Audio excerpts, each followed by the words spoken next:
Hello, my name is Peter Parfitt, and in the next few minutes I'm going to tell you about Hitachi's latest planing machine, the P20SF, and they've sent me one to have a look at. Now in the UK, the machine comes in a sturdy box like this, and inside, of course, you have the instructions, you have the planing machine, which is mains powered, you have a guide, you have a tool, and you have an adjustment plate. We'll see all of those shortly.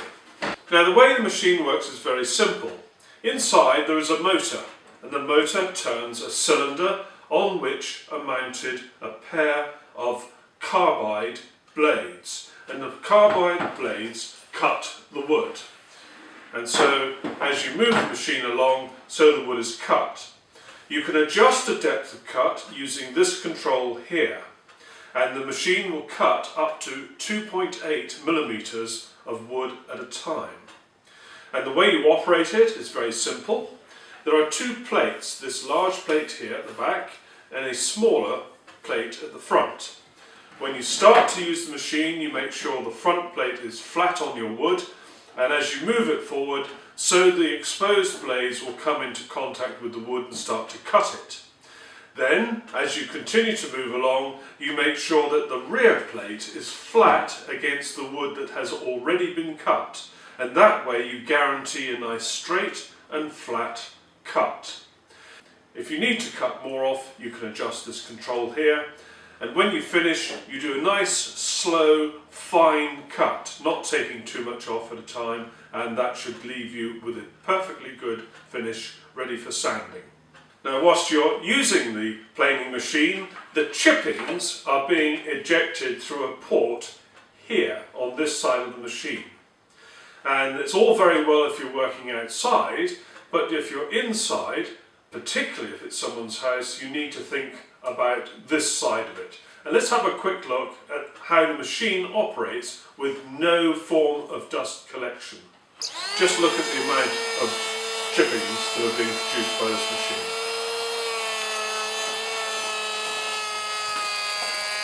So you've now seen just how much dust and chippings are created when you use the machine with no form of dust collection. But Hitachi offer some solutions to this. You can purchase an optional dust collection bag, but it does not fit the machine on its own. You have to also purchase the optional dust adapter, and then the bag will fit on that. The dust adapter is very simple to fit. There is a screw holding on this black plastic moulding here, and you just undo that one screw and then take it out, take the screw, put it in the dust adapter in the appropriate place, and then screw this on exactly where the other piece came away from.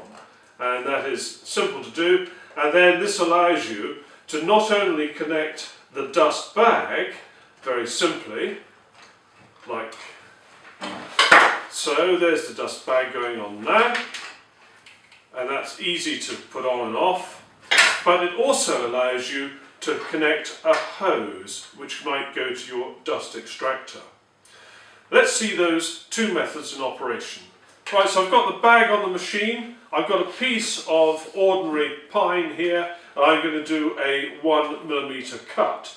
Remember, when you start the cut, you keep the front plate flat on the surface, and you keep it like that until you've got the rear plate fully established, and then you make sure you keep the rear plate fully on the surface. And that's particularly important when you get to the end, because if you don't keep that rear plate on the surface, it will dip down like so, and you'll get an extra little gouge at the end, which you really do not want.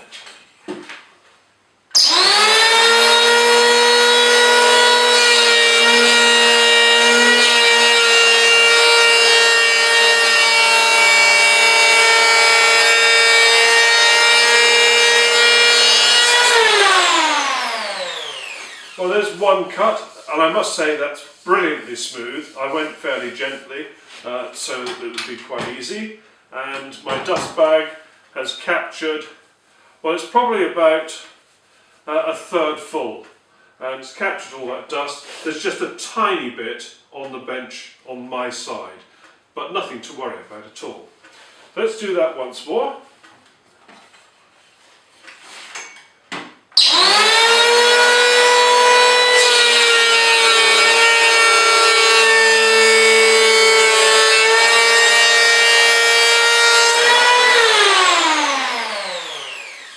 Yep, another beautiful cut. And yeah, we're about 2/3 full now with the bag.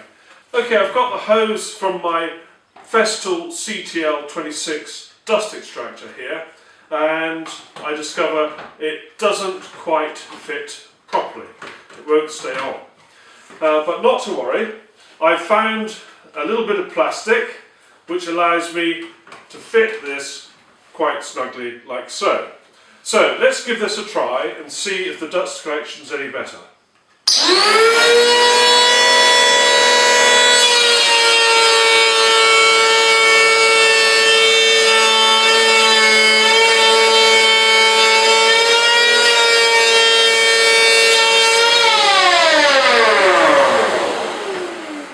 Well, that was perfect. There's no dust whatsoever on my side this time. Everything has been taken down that pipe. So that's pretty good. And that finish again is perfectly smooth. The only thing you have to watch when you use a hose is that the weight of the hose can make you tend to go at a slight angle when you don't want it. But that's just a question of practice to overcome that problem. So I'm going to have a practice go on this rough old piece of oak, and then maybe my skills will be good enough to try something a little bit more exciting.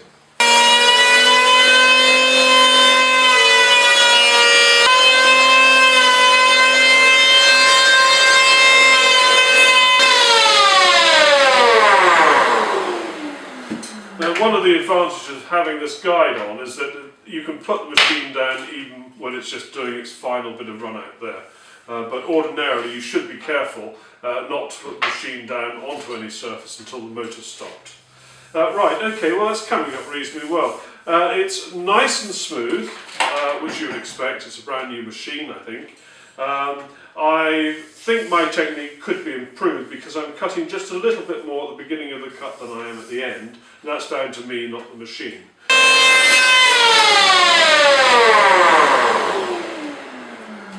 Well, I think I'm getting better now. I've just done a little sort of clean-up on this piece of pine, and I'm going to now have a go at doing a rebate. Now with this machine you can rebate up to 9mm, and that limit is quite simple. It's because there is a shoulder here and on the other side, and you just cannot rebate beyond the depth of that shoulder. But I'll set it up and we'll see how it goes.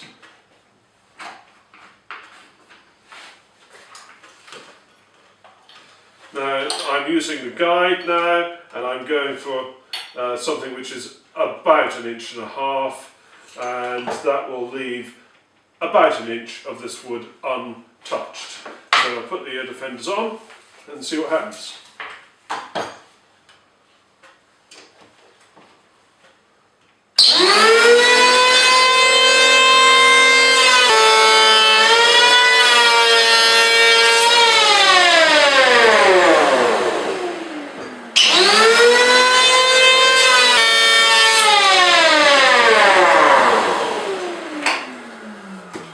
Well, it's working quite well, and it's fairly easy to do using the guide. The only thing I've learned is that at the very end of the cut, the guide ceases to be registered against the side of the wood here, and so you can see there I've made a bit of a bishop. But you can overcome that because on the guide there are some holes here, and it would be very easy to attach a piece of nice smooth wood with a couple of screws to that, which would make the guide that much longer, and it would stop that happening. But I think that's pretty reasonable. I'm now going to put on this edge here a chamfer, and that edge will be nearest to me, but you'll just have to trust me that I'm doing it to the best of my ability. Now this time I don't need the guide because I'm going to be following the groove which is here in the centre of the plate, and we'll see how that works.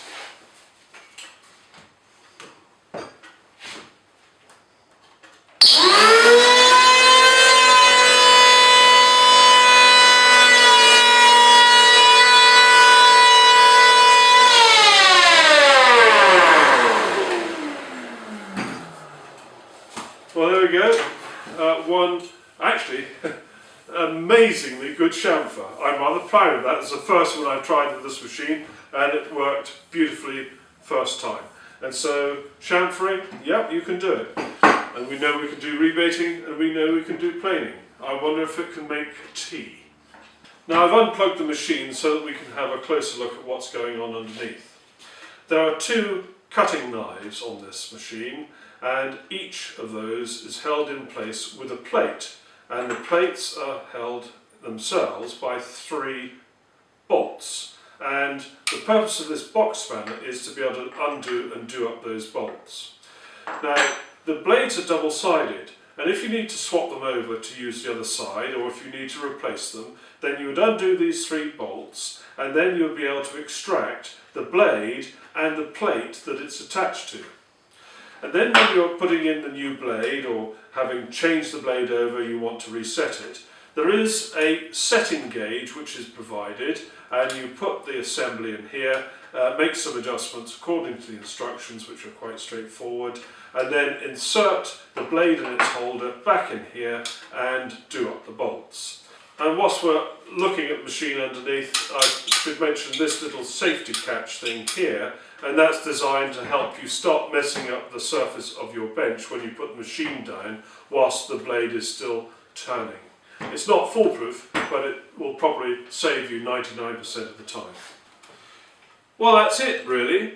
You've seen me do some quite passable surface planing. I've done a lovely chamfer on this piece of wood, I'm very pleased with that.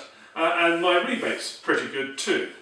Now that's all after just a couple of hours practice. Now I've only had this machine for about 2 days, and Hitachi are collecting it tomorrow. But I'm sure if you had it and did some practice goes, you would be far more proficient at using it than I am. Now my only criticism of this machine is that you have to purchase the optional dust adapter and possibly the dust bag if you want to do anything about dust collection.